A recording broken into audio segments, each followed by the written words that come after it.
Es ist mega schön, dass ich mit euch in das Thema hineinsteigen darf, wo wir miteinander unterwegs sind. Die Hingabe, wie das ganzheitlich aussehen kann, wie wir uns ganz Jesus hingeben können.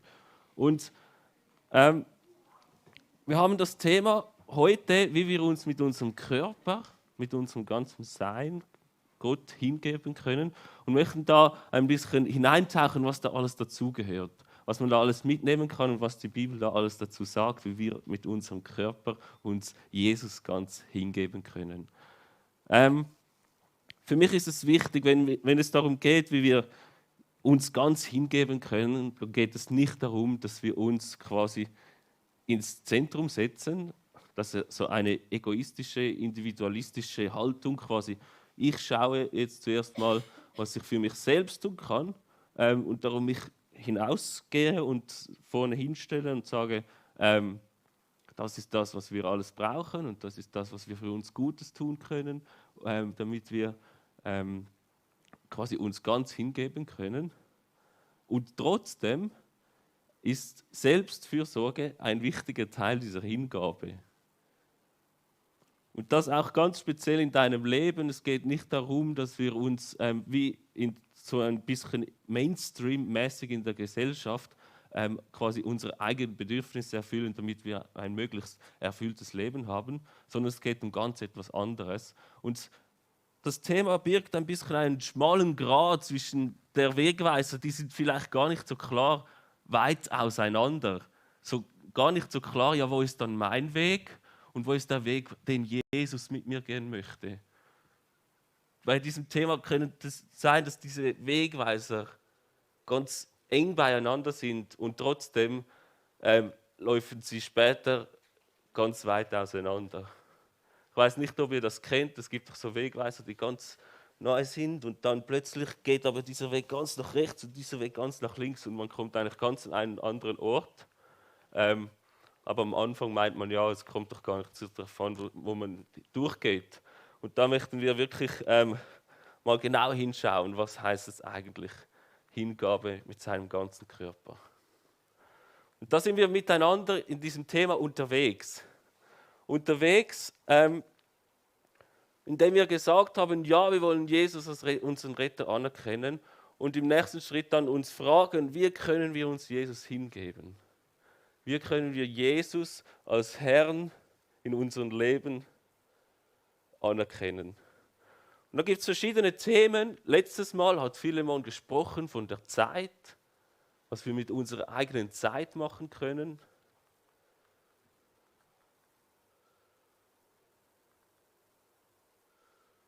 Und heute geht es um unseren Körper.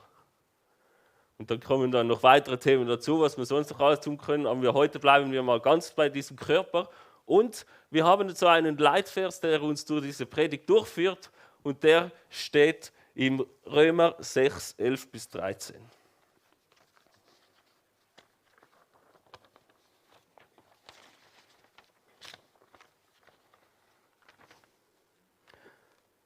So auch ihr, haltet euch für Menschen, die der Sünde gestorben sind und für Gott leben in Christus Jesus. So lasst nun die Sünde nicht herrschen in eurem sterblichen Leibe und leistet seinen Begierden keinen Gehorsam. Auch gebt nicht der Sünde eure Glieder hin als Waffen der Ungerechtigkeit, sondern gebt euch selbst Gott hin als solche, die tot waren und nun lebendig sind und eure Glieder Gottes als Waffen der Gerechtigkeit. Und da gehen wir durch und starten gleich beim ersten Vers. So auch ihr haltet euch für Menschen. Menschen, die der Sünde gestorben sind und für Leben in Christus Jesus. Und leben in Christus Jesus. Was bedeutet das genau? Grundsätzlich mal, wir sollen uns für Menschen halten. Ich glaube, wir sind immer wieder herausgefordert, uns als Menschen zu halten in unserer Begrenztheit, so wie wir geschaffen worden sind, mit dem, was wir können und mit unseren Schwierigkeiten, was uns vielleicht nicht so nahe liegt. Wir sind Menschen und leben in dieser Schöpfung, die momentan irgendwie etwas drunter und drüber ist. In ihrer Begrenztheit, in ihrer Fehlerhaftigkeit, in ihrer gar nicht so ganz perfekten Art, wie sie eigentlich ursprünglich mal gedacht war, sollen wir uns für Menschen halten. Und gleichzeitig aber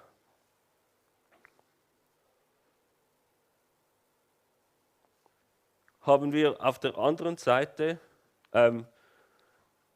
die Sachen, die wir uns selbst, quasi in der wir uns annehmen dürfen. Also haltet euch als Menschen, haben wir einerseits das Thema der Selbstannahme und auf der anderen Seite die Selbstfürsorge. Ich möchte da weiter reinsteigen.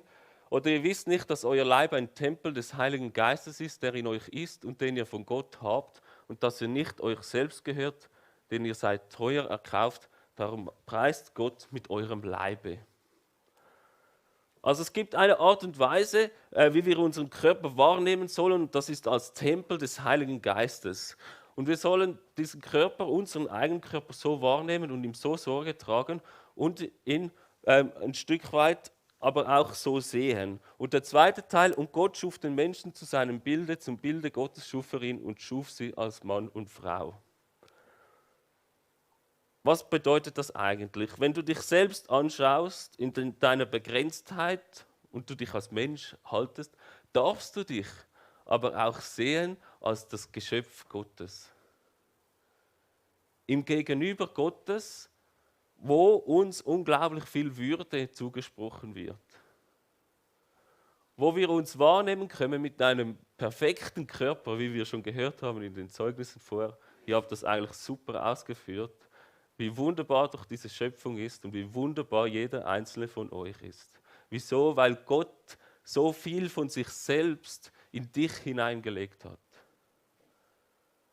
Er hat so viel von seinen Gaben, von seinen Stärken in dich hineingelegt, dich begabt, dich befähigt und dich wunderschön gemacht. Und ich finde der Vers im Lukas 15,2 ein mega schöner Vers, weil er doch genau das quasi auf den Punkt bringt. Und die Pharisäer und die Schriftgelehrten murrten und sprachen: Dieser nimmt die Sünder an und isst mit ihnen, weil Gott in uns, in unserer Fehlerhaftigkeit und Begrenztheit, in unserem Menschsein etwas Unglaubliches sieht und sich diesem Menschen annimmt. Und das ist etwas, was mich total fasziniert. Genau. Und da ist nicht alles perfekt und wir versuchen immer wieder zu vergleichen und besser dazustehen. Aber die Grundwürde des Menschen, wenn wir diesen Begriff auseinandernehmen, heißt ja eigentlich, Würde hat man, egal ob man etwas getan hat. Also die Grundwürde ist in allen Menschenrechts- und Schweizer Recht und überall ist das verankert, dass der Mensch ein Recht hat, obwohl er nichts erreicht hat, obwohl er nichts irgendwie Besonderes getan hat, hat er eine Würde. Und diese Würde sieht dann im Recht ganz verschieden aus. Genau.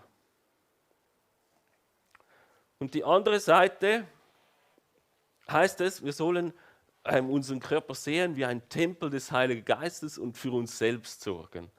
Das heißt, wir sollen dem Sorge halten und das können wir auf verschiedene Art und Weisen. Ich habe da ein paar Sachen aufgeschrieben, zum Beispiel Körper, der braucht Ruhe, Schlaf, der braucht Sport, der braucht Entspannung, der braucht Pausen. Wir haben viele verschiedene Gefühle in uns selbst, die wir wahrnehmen müssen und die wir irgendwie, mit denen wir umgehen müssen. Selbstfürsorge. Wir haben unseren Verstand, der neugierig sein will und neue Sachen entdecken will. Wir wollen lernen und wir sind gemacht für die Gemeinschaft mit Gott. Die Gemeinschaft, um Zeit mit der Bibel zu verbringen und Zeit, um mit ihm auszutauschen und zu sprechen. Aber wenn man ja viel Selbstfürsorge, Literatur und so, Bücher nach vorne nimmt, dann sieht man doch sehr, das ist so ein Thema, das sehr verbreitet ist aktuell. Da wir sehr viel leisten müssen in der Schweiz, sind wir immer wieder aufgefordert, uns gut zu schauen, dass es uns gut geht, damit wir diese Leistungen auch erbringen können. Darum können wir viele Bücher finden, jetzt momentan, wo es um Achtsamkeit und Selbstfürsorge und so verschiedene Themen geht. Die Bibel selbst, in der Bibel selbst ist es schwierig, diese Punkte wirklich alle zu finden. Und wenn man sie zum Teil findet, dann schlägt sie in eine ganz andere Richtung. Und ich glaube, da müssen wir auch fair gegenüber der Bibel sein. Die Bibel will nicht sagen, ist kein Medizinbuch und dir sagen, was du alles tun musst, damit es dir gesundheitlich gut geht, sondern in erster Linie ist die Bibel ein Buch, das die Antwort beantwortet, quasi wozu, warum. Warum muss ich mir Sorge heben? Warum muss ich mich sehen wie ein Tempel des Heiligen Geistes? Warum sind wir ein Körper mit total großer Würde? Und da gibt die Bibel extrem viele Antworten drauf. Und da möchten wir weiter einsteigen. Zum Beispiel der Sport. Im 1. Timotheus 4, Vers 8 steht, sich körperlich anzustrengen, um Verzicht zu üben, ist ganz gut und schön. Also er sagt so, also Sport machen ist ganz gut und schön, aber auf Gott zu hören ist besser, denn damit werden wir dieses und das zukünftige Leben gewinnen. Und da gibt es immer wieder Punkte der Selbstfürsorge, die man packen könnte und quasi genauso auslegen könnte. Es ist gut und schön und wichtig, aber die Bibel zielt eigentlich auf etwas anderes hin, und zwar will sie, dass du das komplette Leben für dich gewinnen kannst. Und wie sieht dann das aus? So lasst nun die Sünde nicht herrschen in eurem sterblichen Leibe und leistet seinen Begierden keinen Gehorsam. Der zweite Vers, das sieht folgendermaßen aus. Wir sollen die Sünde nicht in unserem Leben herrschen lassen, sondern Jesus als unseren Herrn mitnehmen. In der Sünde geht es ja eigentlich darum, was ist das Ziel des Lebens? Für was sind wir gemacht worden? Warum wurden wir geschaffen? Und wenn wir sündigen, dann machen wir eine Art Zielverfehlung. Wir sind nicht da, wo wir eigentlich hingehören. Und so schreibt Johannes in seinem Evangelium genau das auf, dass eigentlich die grundsätzliche Sünde des Lebens ist, wenn wir nicht an Jesus Christus glauben. Weil wir dann nicht in unsere Bestimmung laufen. Weil wir dann nicht diese Würde haben, die wir eigentlich haben sollten. Weil wenn wir Jesus als unseren Herrn anerkennen, dann laufen wir auf das wahre Ziel zu. Dann sind wir am richtigen Platz. Also es geht ganz stark darum, wie können wir unseren Körper hingeben, wieder auf diesen Punkt zu, auch in Bezug auf seinen Körper, Jesus als seinen Herrn anzurufen.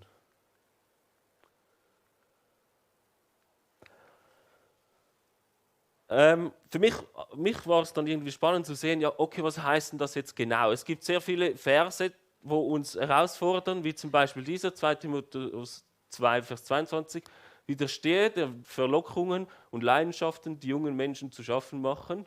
Also wir müssen irgendwie diese Sünden widerstehen. Und dann kommt das andere Teil, okay, was ist das Positive, was sollen wir dann machen?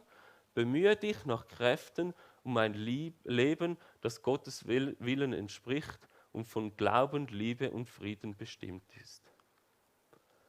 Also zuerst, was sollen wir lassen, die Sünde, und was sollen wir tun?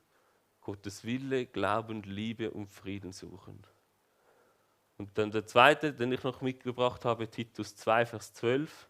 Sie bringt uns dazu, dass wir uns von aller Gottlosigkeit und allen selbstsüchtigen Wünschen trennen, die Zielverfehlung.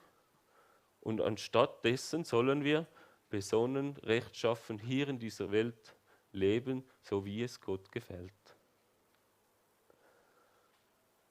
Also wenn wir diese zwei Verse, es gibt noch viel mehr, es gibt noch viel mehr Verse, wo wir immer haben die Sünde, aber was sollen wir stattdessen tun? Und dann findet man verschiedene Sachen heraus. Ich habe jetzt mal von diesen zwei Versen die Sachen aufgeschrieben. Also wir sollen Gottes Wille tun.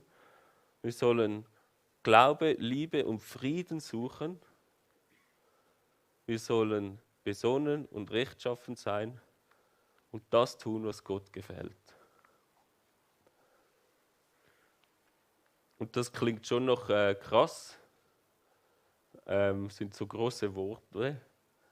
Und wie sie dann schlussendlich aussehen, ist gar nicht so einfach immer zu sagen, was genau hinter jedem einzelnen Wort steckt. Grundsätzlich würde ich sagen, dass wir, wenn wir unterwegs sind in unserem Leben, dass wir diese Punkte immer wieder an vorderster Stelle stellen sollten. Wir sollen immer wieder Jesus auch danach fragen, was ist dein Wille? Wir sollen immer wieder versuchen, die Glaubensperspektive oder die Brille von Jesus aufzusetzen und wir sollen immer wieder versuchen, in Liebe und Frieden zu handeln. Wo Gott uns auch immer wieder drin helfen will. Die Bibel ist für mich auch ein Buch, wo nicht nur die Warum-Frage beantwortet wird, sondern es ist auch ein Buch, wo es sehr viel um Gemeinschaft geht. Diesen Punkt, den ich am Anfang angesprochen habe, es geht nicht einfach nur in der Selbstfürsorge darum, sich selbst in den Mittelpunkt zu stellen und seine Bedürfnisse zu hören, sondern in der Bibel hat es immer noch eine tiefere Dimension. Es ist sehr wichtig, dass man seine Bedürfnisse hört, dass man auf sich selbst hört und achtet und gut hinhört, was man selbst braucht, damit es einem gut geht. Aber in der Bibel geht es einer Dimension tiefer. Wieso? Weil die Bibel spricht immer von der Gemeinschaft. In der Bibel können wir mitnehmen, dass wir Verantwortung haben, als Tempel des Heiligen Geistes für uns gut zu sorgen und gleichzeitig und als Ebenbild Gottes und gleichzeitig aber in eine Gemeinschaft mit hineingenommen werden, wo wir auch Verantwortung übernehmen müssen für den Nächsten. Und so werden wir Teil von diesem Gemeinschaftsbild, wo wir Sorge immer leben im Bild von einem Gegenüber. Also wenn wir Sorge tragen oder Sorge halten uns selbst, müssen wir immer damit rechnen, dass das auch Konsequenzen hat für den Nächsten. Und in dieser Gemeinschaft, wenn wir in dieser Gemeinschaft unterwegs sind, uns nicht mehr selbst sehen als Menschen, die einfach Bedürfnisse haben, sondern auch unser Gegenüber sehen als Mensch, der ein Bedürfnis hat und Gott sehen als Gott, der Bedürfnisse hat, wenn wir das Ganze wahrnehmen können, in sich, nicht nur für uns alleine, sondern mit einem Gegenüber, dann können wir das wahre Leben entdecken. Wie komme ich auf das? Immer wieder gibt es den Zusammenhang zwischen, man soll den Sünden nicht verführen, sondern man soll sich verführen lassen von den Sünden, sondern man soll gleichzeitig auch Waffe der Gerechtigkeit sein. Das wäre der letzte Teil. 13. Auch gebt nicht der Sünde eure Glieder hin als Waffen der Ungerechtigkeit, sondern gebt euch selbst Gott hin als solche, die tot waren und nun lebendig sind, und eure Glieder Gott als Waffen der Gerechtigkeit. Der letzte Vers. Was ich damit sagen will, wenn du dir selbst Sorge hältst, ist es so wichtig, dass du in dem immer ein Gegenüber siehst. Weil alles, was du tust, hat auch Konsequenzen für dein Nächstes. Das Ergehen eines Einzelnen hängt vom Verhalten aller ab und das Verhalten eines Einzelnen hat Folge für alle anderen. Also wir werden von der Bibel herausgefordert, immer wieder in diesem Gemeinschaftsbild zu denken, sich selbst wahrzunehmen, aber auch darauf vertrauen können, dass der andere dich wahrnimmt in deinem Bedürfnis. Zum Beispiel finden wir in den Sprüchen 29, Vers 2 den Vers, wenn es viele Menschen gibt, die Gott gehorchen, dann freut sich ein Volk. Wenn viele Menschen Gottes Willen tun, nach Glauben leben, wenn du deinen Glauben lebst, wenn du Jesus als Herrn in deinem Leben anerkennst, dann verändert das nicht nur dein Leben und es tut nicht nur dir gut, sondern es hat eine Konsequenz auf das ganze Volk. Es ist etwas, was du in der Hingabe nicht nur für dich tust, sondern von dir aus für ein Gegenüber. Wenn wir jetzt diese Punkte nehmen, stellt sich dann für mich die Frage, wie können wir für uns selbst sorgen, uns selbst annehmen, sodass wir aber immer wieder auch ein Gegenüber in dieser Welt sehen können. Ich habe ein Slido vorbereitet, die ein Smartphone dabei haben, die können einen QR-Code nachher scannen. Und ich möchte mal sehen, wie kreativ das wir sind, quasi wie können wir diese Punkte, diese Selbstfürsorge im Blick auf ein Gegenüber auf dieser Welt oder im Blick auf Gegenüber von Gott leben und umsetzen. Wie kann das ganz konkret aussehen?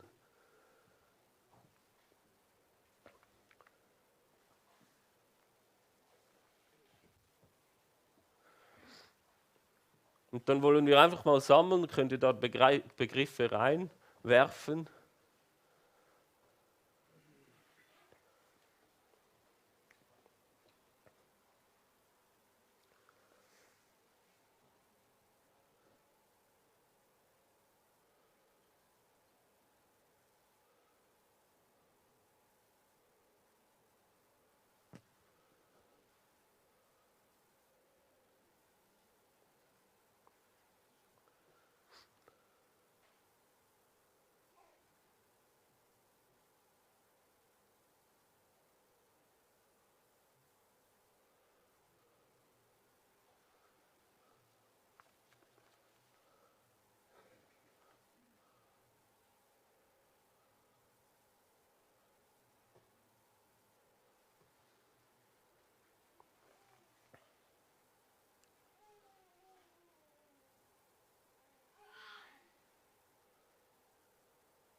Haben wir eine ganz spannende Begriffssammlung hier.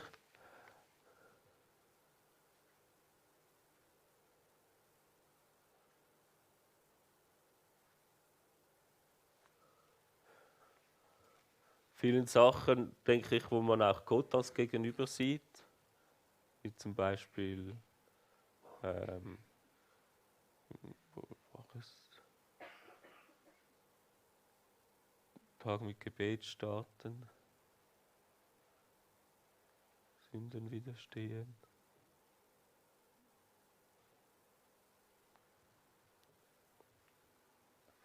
Ich persönlich finde das für mich eigentlich fast die spannendste Frage von heute. Wie kann ich quasi mir selbst Sorge tragen, sodass ich gleichzeitig auch anderen Sorge trage?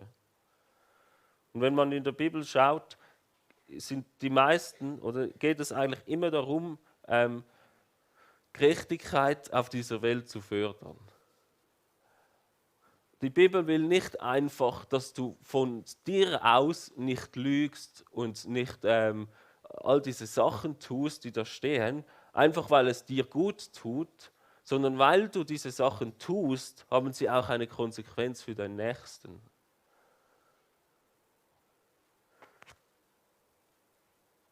Und darin steckt ein Stück weit auch der Weg, den Jesus gegangen ist.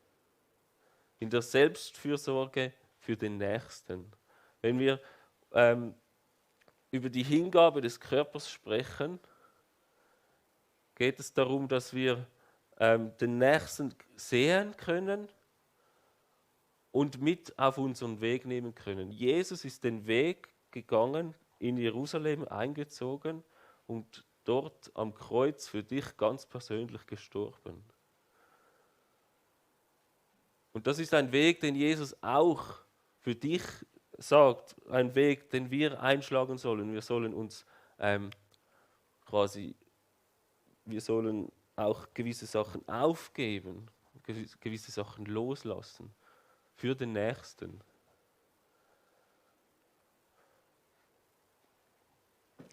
Die Kirche hat ein bisschen einen Drang zu einer moralisch-sittlichen Leistungsgesellschaft, dass wir uns quasi immer wieder sagen, ja, je besser wir uns an all die Regeln halten, die wir in der Bibel finden können, desto bessere Christen sind wir oder desto besser geht es mir selbst.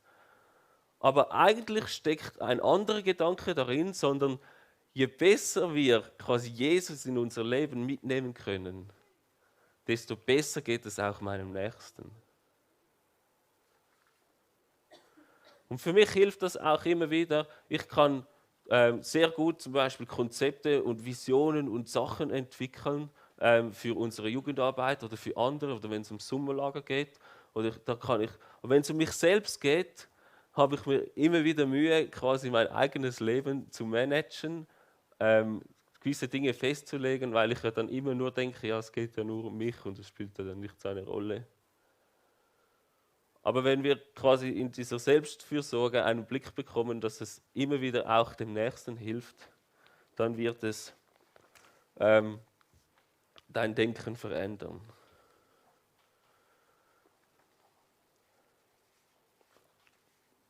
Ich habe noch einen anderen Vers dabei, der steht in 1. Petrus 4, Vers 10. Jeder soll dem anderen mit der Begabung dienen, die ihm Gott eingegeben hat. Wenn ihr die vielfältigen Gaben Gottes in dieser Weise gebraucht, setzt ihr sie richtig ein.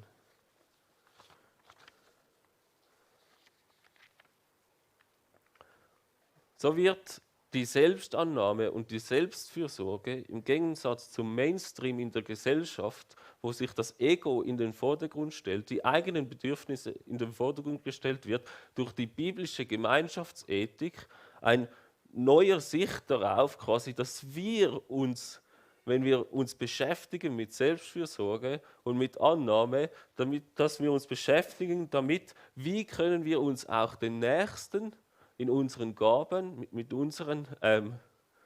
dem, was wir gut können, begegnen, damit wir ihm in seiner Selbstfürsorge helfen können.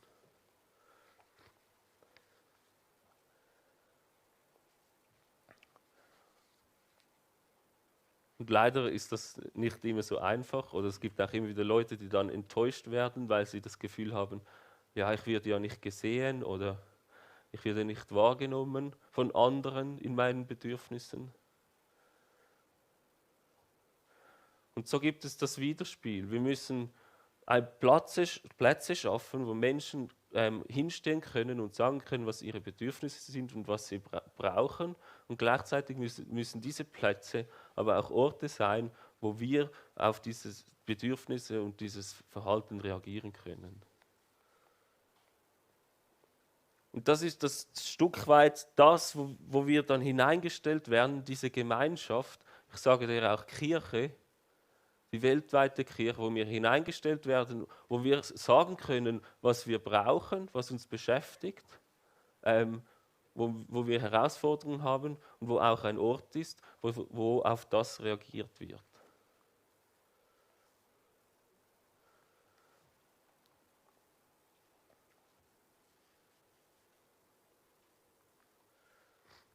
Ich habe 2 Action-Steps mitgebracht, quasi für euch. Der eine ist, Gestaltung deiner Selbstfürsorge überdenken, wo ich dir Mut machen will, mal zu überlegen, für welche Zeiten du deine eigenen Bedürfnisse, ob du dir Zeit überhaupt nimmst, deine eigenen Bedürfnisse wahrzunehmen, nimmst du deine Verantwortung für dich selbst, aber auch für den Nächsten wahr. Und der letzte Punkt, mach deine Selbstfürsorge die Welt zu einem gerechteren Ort. Nimm dir diese Fragen mit und denk darüber nach, wie man das auch gestalten kann. Und als nächsten Punkt habe ich, nimm doch 2 Slider-Punkte quasi, wo wir vorher zusammengetragen haben. Andi kann es gleich nochmals einblenden. Schreib sie dir auf, vielleicht aufs Handout von der Predigt und nimm diese mit und versuche diese in deinem Alltag umzusetzen. Irgendetwas, das Gott vielleicht dir aufs Herz legt oder das dir besonders wichtig ist.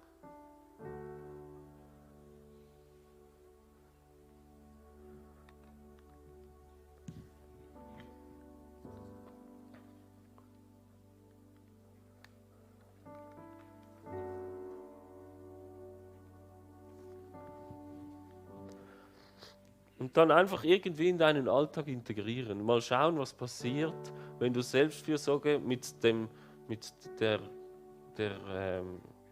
wie sagt man, mit der Motivation tust, mit dem Wissen auch, dass das, was du tust, auch das Leben verbessern kann deines Nächsten.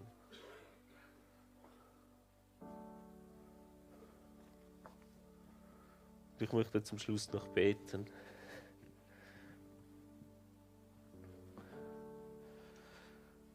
Vater, ich danke dir, dass du jeden Einzelnen von uns unglaublich fest liebst. Dass du ihn annimmst, so wie er ist. Ich danke dir, dass du uns hilfst, uns selbst wahrzunehmen und uns aufzuzeigen, was wir brauchen, wo unsere Baustellen sind und wie wir uns selbst Gutes tun können. Ich möchte dich bitten, dass du uns immer wieder hilfst, diese Perspektive einzuhalten, dass wenn wir uns Gutes tun, dass es nicht einfach nur darum, uns Gutes zu tun geht, sondern dass es auch darum geht, dann den Nächsten, meinen Mitmenschen, meinen Nachbarn, meinen Freunden im Blick zu haben. Ich möchte dich bitten, dass wir diesen Gedanken auch in ganz vielen verschiedenen Bereichen von unserem Leben übertragen können. Weil wir in diese Gemeinschaft, in diesen Leib als Familie, als Kirche gestellt sind und nicht nur Verantwortung für uns selbst übernehmen müssen, sondern auch Verantwortung haben für den Nächsten.